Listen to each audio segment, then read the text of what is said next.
Anderson. He's been with us before, and it's our delight. Thank you so much. Thank you.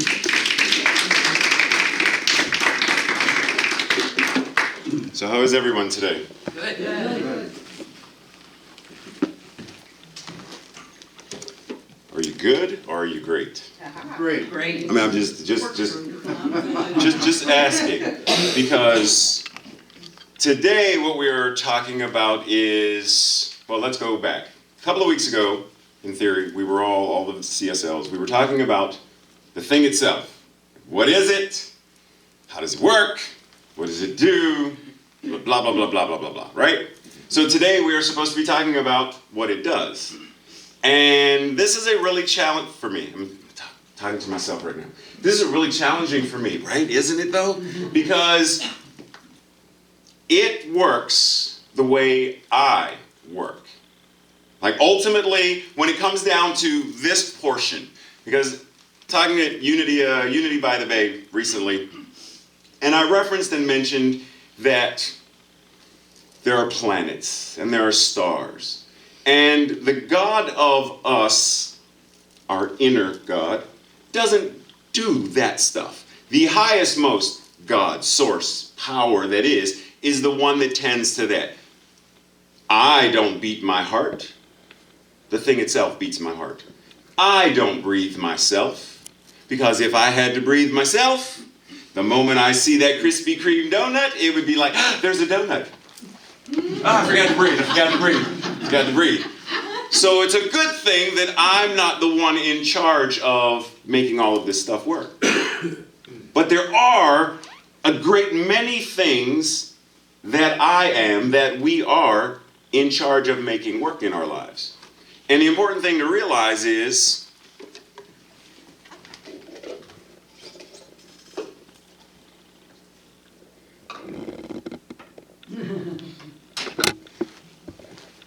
it works to the degree that our consciousness is willing and able to receive it. Are you an open vessel to receive more or less of the creative expression? Now, all of it is already in us, around us, moving through us and throughout our experience, showing up as us. That's a given. So when it comes down to, well, how do I make the thing itself? You're already making the thing itself work. If your life is bad, sad, frustrating, then you're using the thing itself to manifest, demonstrate, and create frustration, depression, etc. It can't help but to work. You cannot stop the universe. You can't say, oh man, I'm going to Disney and I want to be at Disney. I have to be back at work on Monday. So I'm going to go to Disney on Friday. I'm going to make Saturday last 3 weeks long, so I have to stop the earth from rotating around. We can't do that. Right? So there are certain things that we have to say in our life experience. How do I get that? How do I open up to? How do I surrender to this greater expression of magnificence showing up in my life, showing up through my life, showing up around me, in all of my experiences?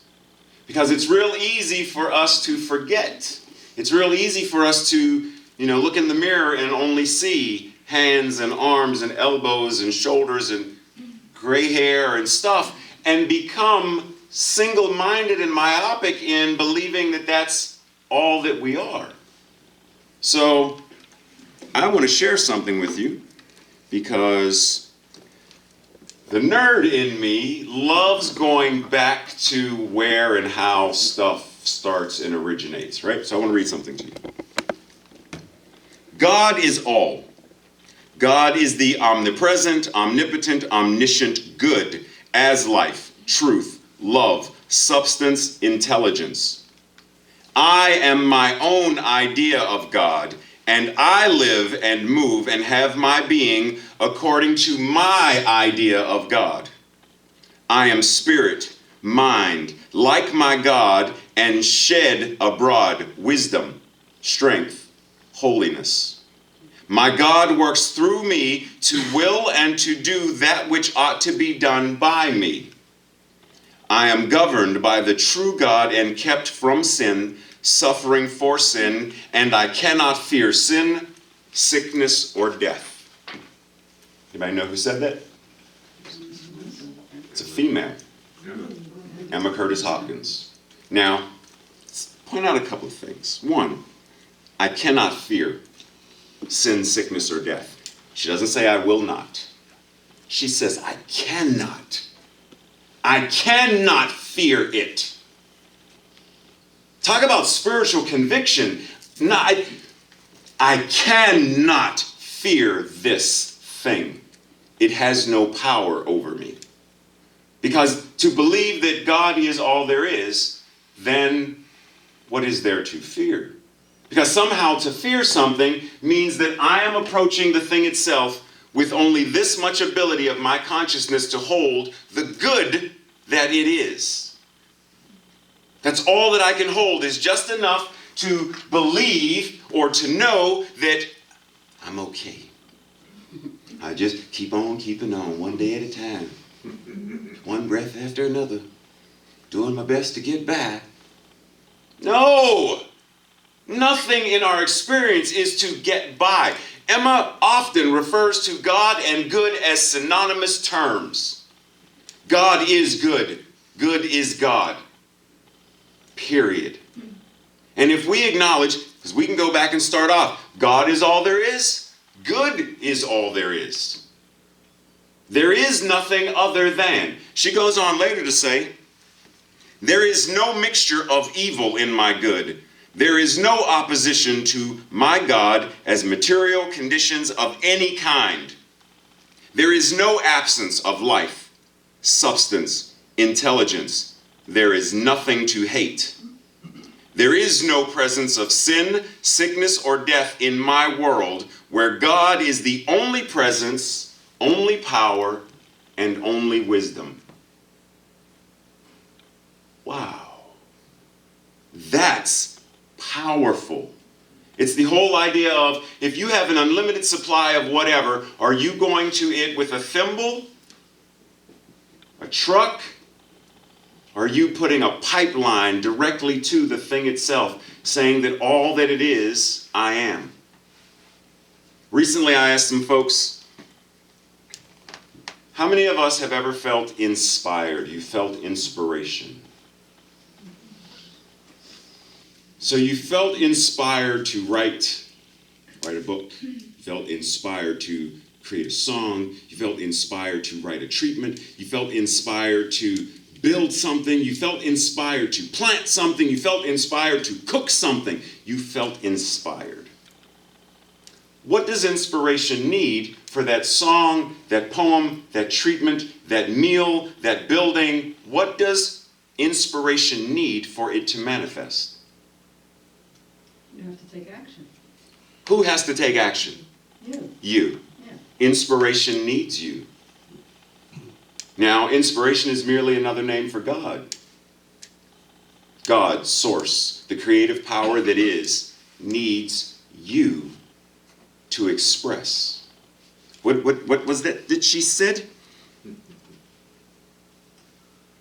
I live and move and have, no, that's not the one I wanted. Yeah, it is. I am my own idea of God, and I live and move and have my beingness according to my idea of God. According to my idea of God, according to my idea of inspiration, according to my idea of unity, according to my idea of enlightenment, according to my idea of harmony, is it done unto me? And what we know is, there is this guy by the name of, you may have heard of him, Mahatma Gandhi. So Mahatma Gandhi made this, don't know if he created the thing or not, but there's this idea of this soul force. You ever heard of it? Soul force. It's the idea of people, including yourself, will rise to or drop to the expectation of you. So if you look at someone and you see greatness, there is something in them that feels it, resonates with it, and wants to rise to meet it. Several years ago, there was this very controversial principal by the name of Joe Clark. And he went into the school and changed a whole bunch of stuff in the school. There's a movie where Morgan Freeman plays the character called Lean on Me. Thank you. I was the other one with Almos. Yeah, I was going with the other. So, which is the same concept. There's this group of kids that everyone else has written off as stupid, poor, all the negative things. And there's these two teachers. Jaime Escalante sees them as scholars, geniuses, and teaches them calculus, when other teachers are barely trying to teach them addition and subtraction. And he's teaching them calculus, to the point where they went and took the state exam and passed with flying colors, and the board did not believe that these kids were capable of it and made them test again. And they passed with flying colors. Joe Clark goes in and he's like, look, we changed stuff. I want every student in here to know the song of our school. We are going to raise the quality of who and what you are. And it happened. One principal, one math teacher. See, the thing is, we forget that people are going to namaste to the degree that we are able to namaste ourselves. There's no way I'm going to see but so much divinity in you if I can only see so much divinity in me or as me. So what it is, what it does, is matches exactly what my idea of it is, what my consciousness holds of it. Oftentimes, we still make it this separate thing. We masculinize it for one, and we still God in us. But it's also as us. Because if it is all there is, then where is it? What possible spot could it not be? So if it's in me, then it also has to be outside of me. And if it's both in and out, then where does that leave the actual me that stands in the space between in and out? So it has to be both in and out, both above and below, both from the surface of my skin to the furthest recesses of my quantum particles and waves. It is all there is. Period. So whatever our idea of it is what's going to show up for us. So now pause for a second and think about, how often do we say about anyone anything negative? Anything that is not speaking the highest, utmost truth of someone or something.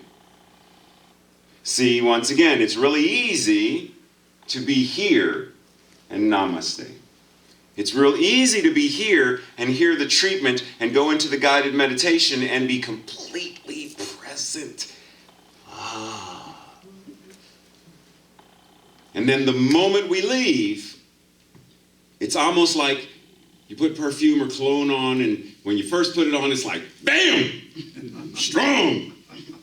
And then somewhere in the middle of the day, it's like, And by the evening, other people can smell it, but we can't. We go nose blind to it. It's real easy to be here when it's strong.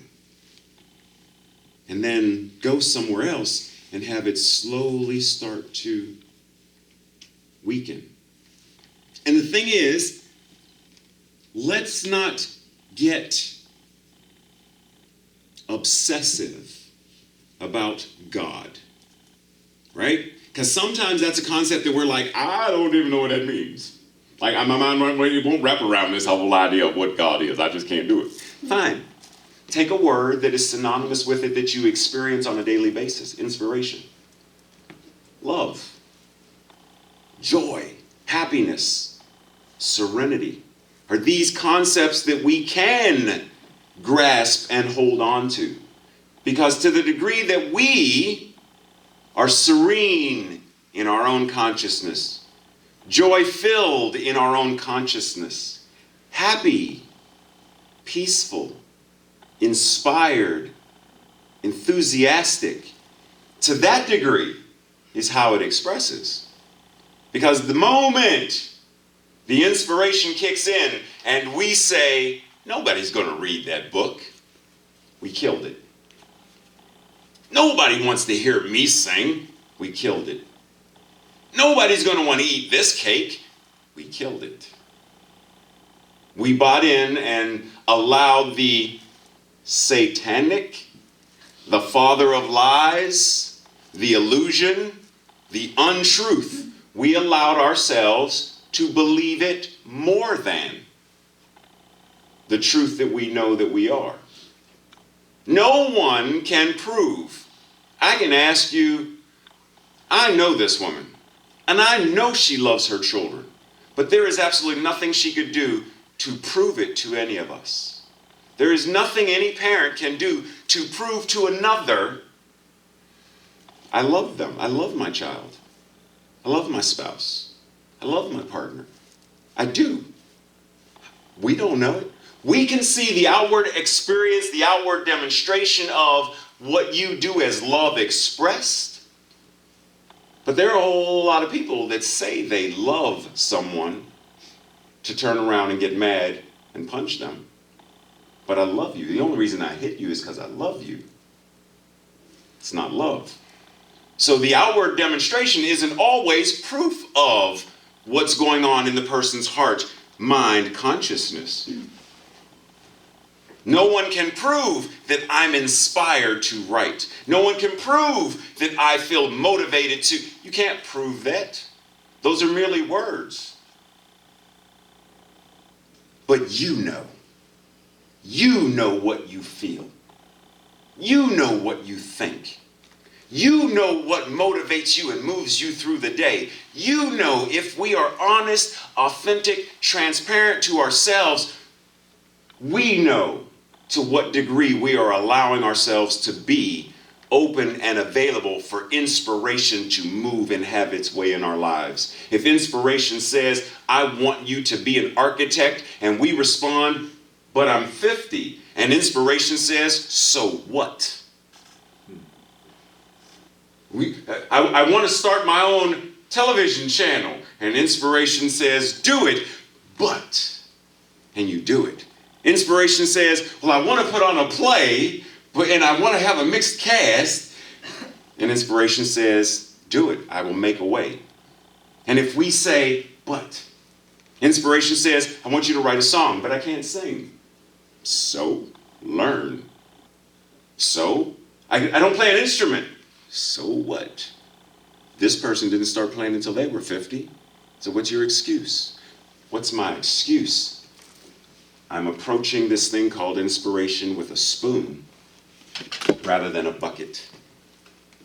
I'm approaching life itself with limitations and hurdles that I have allowed to stand before me. Yesterday, I participated with the Women's March in D.C. And being a man, it's very interesting to have this concept of what does this mean to me. And several people recently have been posting stuff like at the inauguration there were riots and stuff, and you know there's a lot of anger and hostility. And there's a part of me that says, unless you know what it's like to have someone call you a faggot, unless you know what it's like to have someone call you a nigger, unless you know what it's like to go on a job and have a man whistle at you or degrade you or expect you to stay late and type a document if you want that raise. Unless you've been in any of these groups that are separated and marginalized in any way, shape, or form, unless you are someone that has a special need that people call you retarded or stupid or something, unless you are in one of these groups, sometimes it's really hard to understand the anger, the angst, the frustration, the pain. Some of those who rioted were merely caught up in mob mentality. Yes, and I do not condone violence of any kind whatsoever. But if we don't understand it, we can't pray for them. We can't bless them in their journey. Because all we're able to do is point fingers at and blame. And the important thing to keep in mind is, if I'm pointing a finger at and blaming, if I'm name calling and ridiculing and condemning, then I can't namaste, because I can't see the divine in you. In that moment, I'm not seeing the divine in me. It's not possible to drive a car that way if my attention is in the rearview mirror at all times. You wouldn't want to get in the car with me, I'm pretty sure. 70 miles an hour. Ray, why are you looking backwards? Doesn't work. You cannot move forward effectively if your attention is on sin. And we already know, as science of mind folks, religious scientists, metaphysicians, we know that sin does not mean what it traditionally has meant for many of us in a Christian or other religious setting. Sin means to miss the mark. Remembering that sin used to be a military term for when an archer would aim and miss the mark, which is why the wages of sin, death. Because if I aim and I miss, so I must pay the penalty of missing. But if we are focused on backwards, sin, we are focused on our mistakes, we are focused on everything that's wrong with us, how do we ever focus on the perfection of our divinity?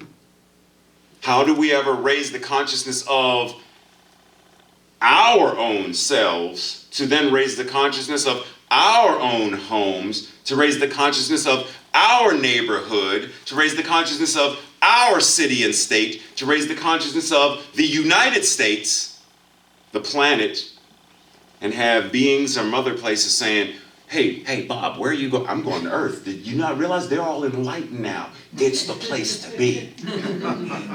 They don't view us as the enemy anymore. It's no more Independence Day or E.T. where they're trying to cut us open and stuff. It's peaceful. They welcome us now. It's like Star Trek. That we raise our vibration, we raise our enlightenment, we raise our consciousness to the degree that the only thing that fills us up is love.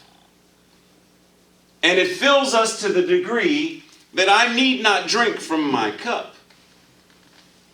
I can sip from my saucer because my cup runneth over. Because it flows, and that's all that I am. Emma goes on to say, regard nobody's teaching who believes in the power of evil. Avoid books that describe evil. Ignore people who believe in evil. Well, Miss Hopkins, I just want to let you know that if I do that, I can't talk to anybody in my family anymore. I just want to let you know that there's a whole bunch of everybody, pretty much everybody in my family, I just got to stop talking to all of them, because So the thing is, ignore it. The same way we ignore when someone is harassing us. Tracy's really good at ignoring me, most times. But it means me as the big brother, I have to get on my A game a little bit more. But anyway, ignore it. And what that means is don't give it space in your mind to take root. In the same way that you garden, anybody in your garden? Cook? Have you ever miscracked an egg and got eggshells in the whatever it was? Did you, oh!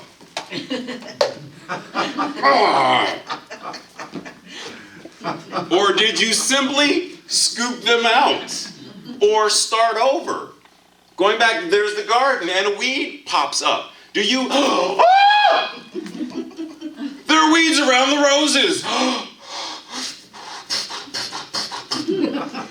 Or do you go put on your gloves, do you go put on your gloves, get your shears, get the Weed X or whatever you do, and go out there and tend to the weeds? Do what is ours to do. That's what it means to ignore. You don't give the weed power to change or affect the garden. You don't give that thought of whatever it is the power to change or affect the garden of your consciousness. Nothing can choke out the roses or the lilies or the whatever is growing in the consciousness of your mind. Nothing can choke it out. Nothing. It's not possible. Only thing we do is we turn a blind eye to it. Electricity exists.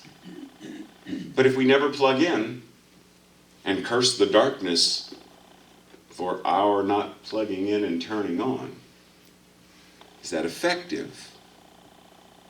There are radio waves right now. There are radio stations beaming all in this empty space. But if we don't turn a radio on and tune into whatever station, then we don't hear it. In like manner, the very frequency of God, the very frequency of source, the very frequency of creation is flowing right now. That's why we refer to it as the quietness or the still small voice of God.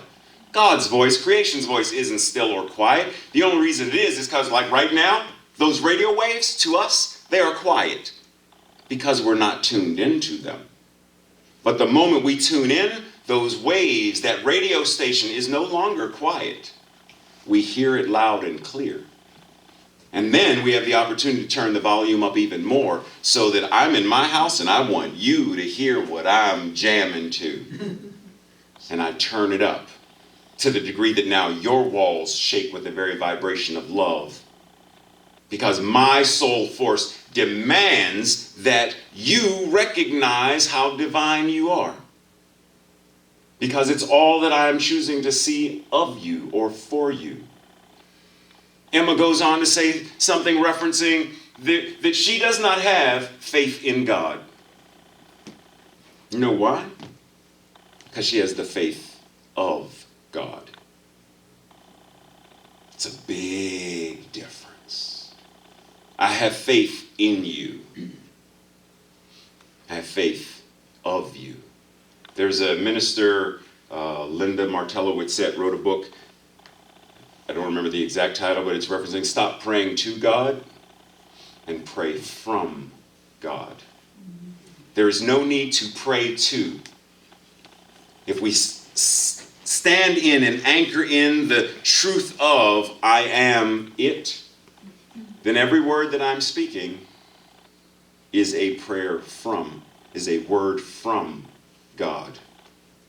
The dinner that I make is God making dinner. It's not just Ray, it's Ray and God. God as Ray. It wasn't just Ray marching yesterday. It was Ray and God as Ray. And the moment we allow ourselves to really go there and get into whatever our spiritual practices are that make us have the conviction of Emma Curtis Hopkins, to know that I know and act on what I know. I know that two individuals earlier today were talking about ice. I'm not going to say any names, but they know who they are. And the thing is there anyone in here who does not believe in the power of gravity? Okay, I'm just asking because some people don't. They believe that Hollywood created it. So we walk based upon gravity, right? We just walk. And if there's ice on the ground, do we keep on doing this? Or do we get to a point where it's like, oh, we walk sideways, or we do whatever we do? Why? Because we know that this thing called ice can cause a misstep. At which point this thing called gravity will say, come on down here, and it will pull us down. So we are very careful. If grandma gives us her precious china, why? Because we know if, Skippy, stop it, buddy, quit, oh. That has been in our family for 300 years, and it's because gravity exists. So we move and live and act accordingly to gravity. It governs how we walk, it governs how we carry things, it governs how we build things. If we know that God is a law, a principle in the same way that gravity is a law or principle, then it has no choice but to change, transform, transcend, and transmogrify every aspect of our lives. Are there going to be days when we forget? Yes. It's part of being human. A couple of years ago, I forgot it was my birthday. Forgot how old I was. It just slipped my mind. So what? It's going to happen. But the challenge is to be awake more often, to be conscious more often, to be in alignment more often. Because that's when we're able to receive. That's when we're able to stand and move and have our beingness as truth. Emma says, look high, raise your inner vision to see only that which is true and good, which is God. So our challenge is to always be looking high. Always raise our eyesight, inner eyesight. That's why in Psalms it says, I will raise my eyes